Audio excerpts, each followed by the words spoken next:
Day, March 1st, 1973.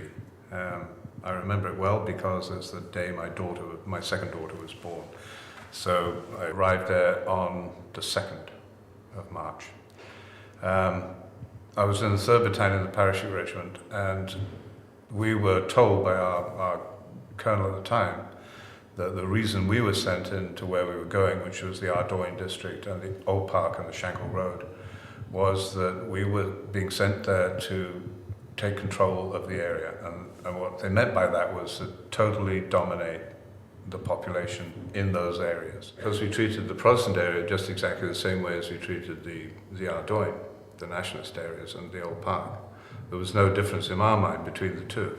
You know, it was squash the area. It wasn't just do these people or just do these people. And the Protestants took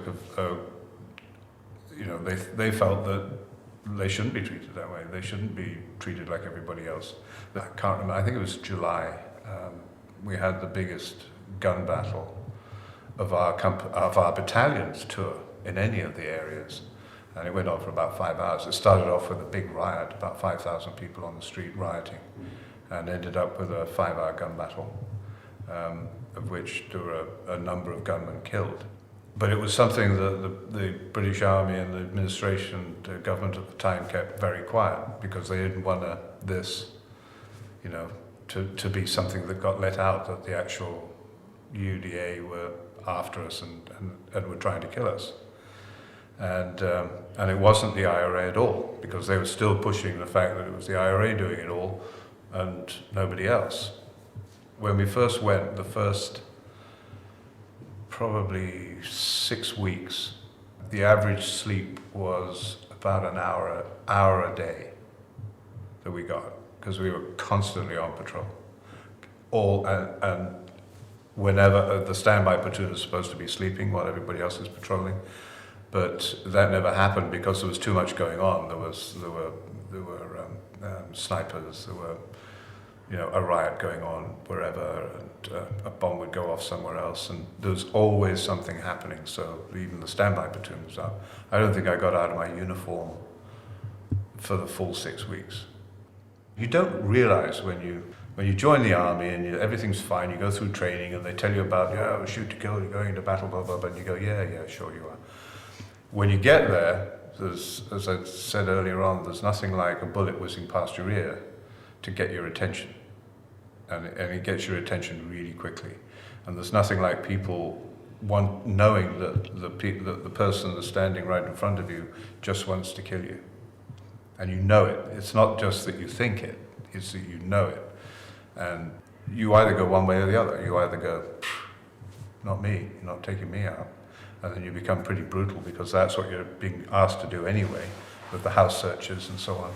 Because you can't think about it at the time. This is a matter of survival. So you don't think about the politics, you don't think about other people's feelings, you just do. Crossmaglen is completely different. I mean, it's a total Republican stronghold. I think there were 2-3 Protestant families in South Armagh. I mean, in South Armagh, in the whole county. So there were bombs all over the place, and we're talking about 1,000-pound bombs in big containers that were dug into culverts under the roads or into banks, and they'd been there for years. If you hadn't done a tour in Crossmaglen, you hadn't been in Northern Ireland, because it was the most dangerous place to be out of anywhere in Northern Ireland. I mean, one occasion I'd sent the patrol out to cordon off the whole area, because one of the brigadiers who was wanted to practice landing, because he was a helicopter pilot, and he wanted to practice landing at the Crossmaglen helipad. So he did it a few times. The patrol is out in a static position to cover the area. We never did static positions. We're always moving, because if you're in a static position, you're a target. And we were in that static position, and bang, up went the bomb. Killed one of my soldiers. So there was a lot of stuff that went on, and they'll deny it. They always do.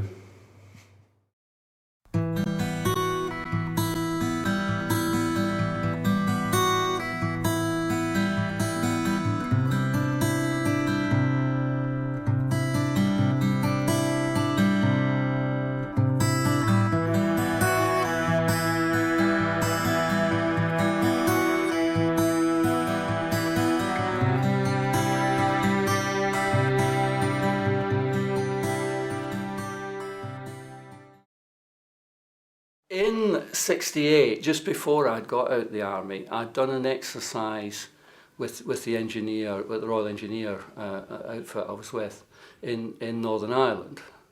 So we used to go down to the town at night and have a few drinks in the pubs. And I've suddenly found there's Catholic pubs and there's Protestant pubs, you know.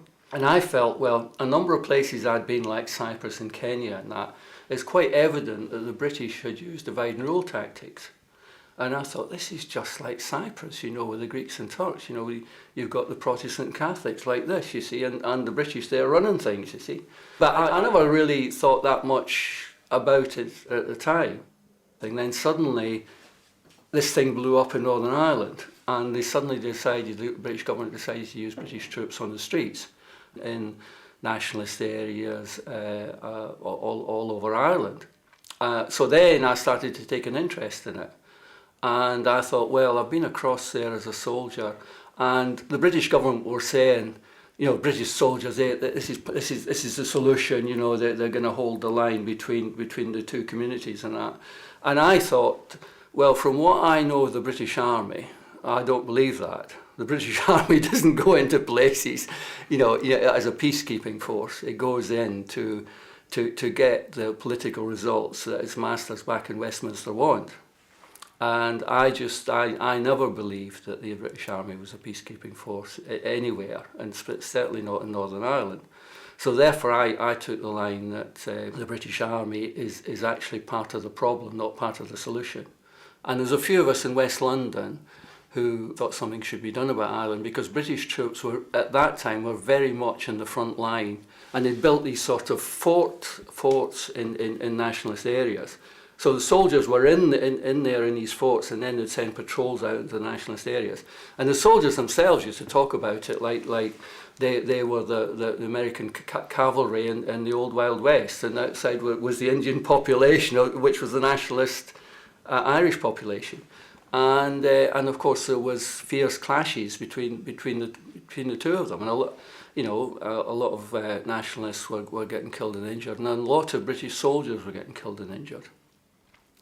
And this was causing a sort of situation back in Britain where there were people getting concerned about this, and there was the start of people starting to say, well, we should bring our boys home, sort of thing, you know. We then decided to call it the Troops Out movement. Our main slogan was Troops Out Now, based on the right of the Irish people to self-determination. And we organised a meeting in Fulham Town Hall in West London towards the end of 1973. And that was a big success. And then we organised demonstrations and another large meeting in early 1974. And the Troops Out movement then started to be organised up and down the country. Those branches started all over the place. England, Scotland, Wales, you know. What did the Troops Out movement achieve?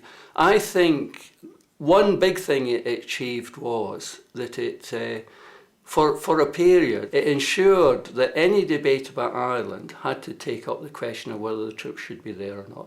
Ireland was not something that could be solved by physical force. It was a political question, and it had to be solved in political terms, and that the British government should be talking to the people who were carrying on the fight in Ireland. I used to go out of my way to try to talk to soldiers. And I never had a bad reaction from soldiers, because I would explain to them I was an ex-soldier and what I was doing and that. And nearly all of them said to me, well, do you think we want to be here? You know, look at all the shit we get all this stuff thrown at us, we got to take it, you know, our guys get killed. We don't want to be in Northern Ireland. So if you're trying to get us out of Northern Ireland, you know, good, carry on, you know, the quicker the better sort of thing, you know.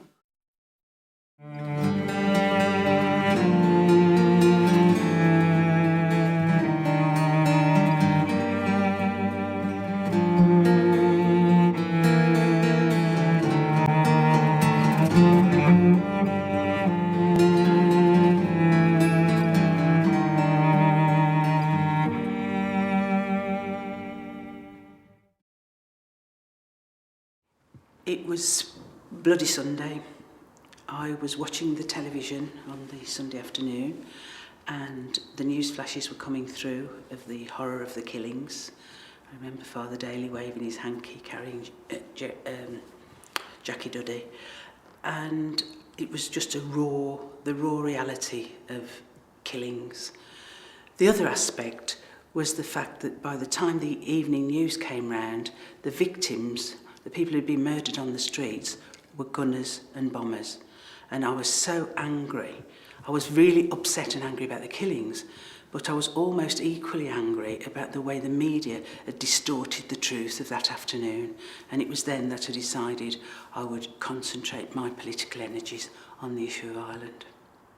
The Republican side was just demonised. It's easy to get out of answering questions if you just label somebody as terrorist. You don't explain why that person had come into the situation where they're fighting back. The true situation was that Britain, as a foreign army, was occupying part of Ireland. We were told that they were peacekeeping. We were going over to Ireland and seeing that they certainly weren't peacekeeping, and it was very difficult to get a rational discussion about Ireland. And some of us tried, probably foolhardily. For example, we had a meeting in the Bullring, an open-air meeting in the Bullring, at which I was dragged across the Bullring by my hair. Another time we were giving out leaflets saying, which was the same messages in the Bullring, to stop the bombings. The troops must be withdrawn. There'd be no need to bomb if the troops weren't there. That it's a reaction to that. And they was trying to push me under the bus, and my hat and bag went under the bus, but luckily I didn't. And people wouldn't let you have rooms for meetings. They were saying, no, we'll get attacked because the National Front, or other people were ringing up and saying there was a bomb, they would bomb the place if they had the troops out movement. In fact, it happened at one of the community centres not long after, when we had a Bloody Sunday relative, and we were all started, big packed meeting in this community centre in Winston Green, and a bomb scare came. The staff didn't feel confident to ignore it, and we'd seen the fascists across the road in the phone box. We knew it was them, but we had to give up the meeting. We are still in existence. We're nowhere as big as we were in the heady days of the 70s and 80s, but we feel we took a decision to stay as the Troops Out movement because there is still, in spite of the peace process, which we support, there are still 5,000 troops in the north of Ireland. And we believe that we, as a campaign for British withdrawal from Ireland, we should stay in existence until Britain has withdrawn politically and militarily. We've never been a mass movement, but I think we have played a significant part in informing people in England what's going on. And what was interesting with the ceasefire and the number of people that sort of came out and said that they'd supported us all along, but didn't want to be public because of the hassle that we got as, I mean, people have sidled up to us and said, do they let you do this? You know, that people are amazed that we're doing it. Good on you, here's a few bob, but don't mention my name, sort of thing. And that was, that's how it's been. But I think we have played a significant role.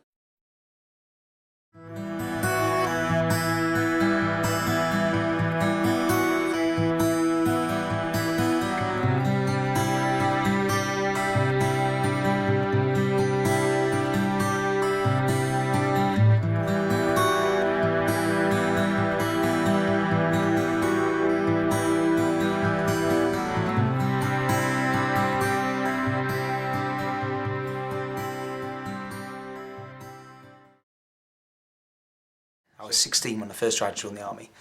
Quite simply, I was trying to escape a broken home and find an identity for myself. I think most people that join the army, whatever their age, they're searching for an identity, a family, ironically, a place of safety. I went there in 2004, which was, I think, approximately 8 or 9 years post-ceasefire. I was based in Crossmaglen police station for 6 months. And it really is the IRA's heartland. So we were told, even though on the surface there's no danger now because it's all peaceful and we're all friends again, underneath there's still underlying tension. And there are people, dissidents, within the Provisional IRA and without the Provisional IRA, the real IRA, the continuity IRA, as we've seen recently, who would love nothing more than to kill a British soldier, to offer squaddy. it's still quite a prestigious thing to do. You had to pretend it was still the 1970s to 1980s, the height of the Troubles. You had to patrol with that in mind. You had to respect the history of the place. You had to respect the individuals, senior members of the RA in that area. You had to live in fear of these men and respect the history. So you couldn't go there thinking, well, it's going to be a nice, easy tour. I can switch off and relax. Having been to Iraq, that was a hard one. This is an easy one. It doesn't work like that. You had to go there and maintain the fiction in your mind that it was still a very, very dangerous place where you could be shot or blown up at any moment. Probably that wouldn't happen, but I think we were wise to do that. We were wise to keep our skills up to scratch, as if it could happen. We were wise to, but it made for a surreal atmosphere. It was quite surreal. It was quite surreal. It really was, because we used to patrol across fields. I don't know if you've been to South Omagh. It's a rural area. It's a very beautiful area, lots of green hills and fields and lakes. And we patrolled across this beautiful area where 10, 20 years before, people had been blown up. I felt we were a divisive force. I really felt that. Now, I was part of the Royal Green Jackets. I can say for certain when we were there, we did our very, very best to get on with and to respect the population, to be as discreet as we could. We wanted the population not to view us as enemies or occupiers, not to detest us. But you realise after a couple of months, it was just never going to happen. Because of the history of the place, we'd been there for nearly 40 years. They were never going to accept us. No matter how diplomatic, how considerate, how perfectly behaved and reasonable we were, the fact remains, you go to Northern Ireland, in a Republican area, you patrol down the street carrying an SA-80 assault rifle, wearing a British Army uniform, green combats, you're the enemy, end of. Historically, I think the mistake we made, we went in too heavy, sending in soldiers, sending in troops. I think it's the lesson of military intervention, full stop. Sending in soldiers to a situation, whether it's Iraq, Afghanistan, Northern Ireland, wherever, it should always be the absolute last resort. The absolute last resort. And I think in Northern Ireland, we were a bit hasty to send soldiers in. I'm absolutely certain the British government, when they sent those first soldiers in, they didn't expect those soldiers would be there for 38 years. And that as late as 2009, they'd still be taking casualties.